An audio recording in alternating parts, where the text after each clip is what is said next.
having the support from law enforcement and having a coordinated effort will basically help to save so many children. 1 out of every 3 that are investigated produces a child that can be saved from this literal nightmare. And so it's something that I think all parents need to be aware of. You don't know who the pornographers are. You know, it could be your next door neighbor, it could be somebody that you very much respect. You know, crosses all the lines of society, and the important thing is there's horrible abuse going on there, and we need to do what we can to make a change and help our children. I think internet kind of created a cocoon for these monsters, and they're trying to hide behind it. You know, you never know if it's your neighbor or not. And these crime scenes, like Ed was saying, is that these are not really pornography. They are truly scenes of children being brutally raped and maimed. And that just has to stop. Sad to say, 50% of child pornography is produced and consumed in the United States. And we always think it's another country, but yeah. It's ours. And without us, you know, really getting all of the law enforcement agencies involved, that less than 2% rate are cases that are actually being investigated. You know, that's just totally outrageous. I mean, when you hear about the investigation and they have basically a 96% prosecution rate, in which, you know, the child doesn't even have to get on the stand, the hard drive acts as the witness. And it's something that we started our ride in Rochester, New York, and hoping to end in LA on September 22nd.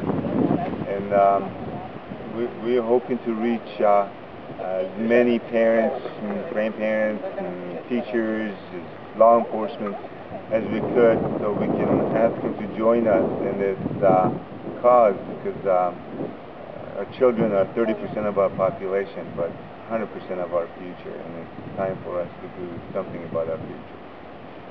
It's not when our children are faced with the nightmares that my daughter Elizabeth and Ahmad's daughters Sarah and Saya face that they want to be preparing for it.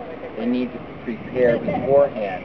That's not about scaring children about what's out there in society, but it's about letting them know what is out there and how they can keep themselves safe.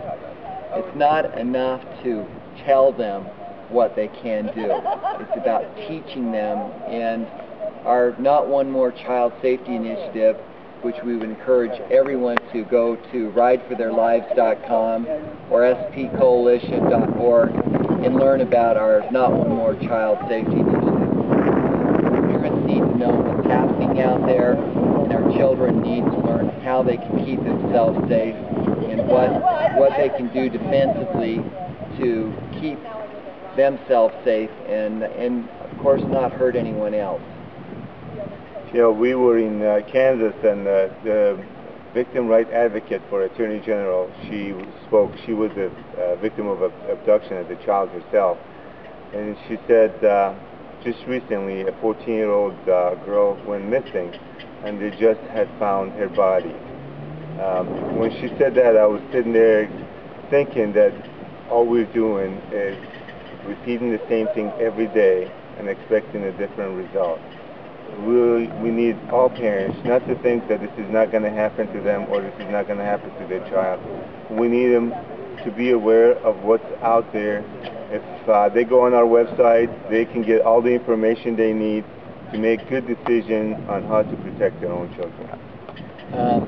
You know, one of the things that we're promoting is to be proactive instead of reactive. I mean, both of us, I think we never thought that what would happen to our daughters would happen, and we weren't proactive in taking steps to help protect them. I mean, you lock your doors at night, you think you're safe, you try to be a good parent, but you know, some bad things happen, and it's so important Recently I had a friend of mine in law enforcement that shared with me a page out of a 12-year-old's diary, and it was entitled Every Night, and it talked about the abuse that she was going through and what she felt like her alternatives were. And in there she says, you know, I can tell my mommy, I can go stay with my aunt or my daddy, I can go, I can pray, I can keep a knife under my pillow, I can kill him, I can let it keep happening. And those are all things that were going through this 12-year-old's mind. And at the very end she writes, P.S. if you're reading this, please help me. I really need your help. And that's the desperation that some children live in. And I know it sounds like, you know, how common is that? But it's more common than you'd like to think is happening. That's why we are writing. This is all about the children, and we want to keep them safe.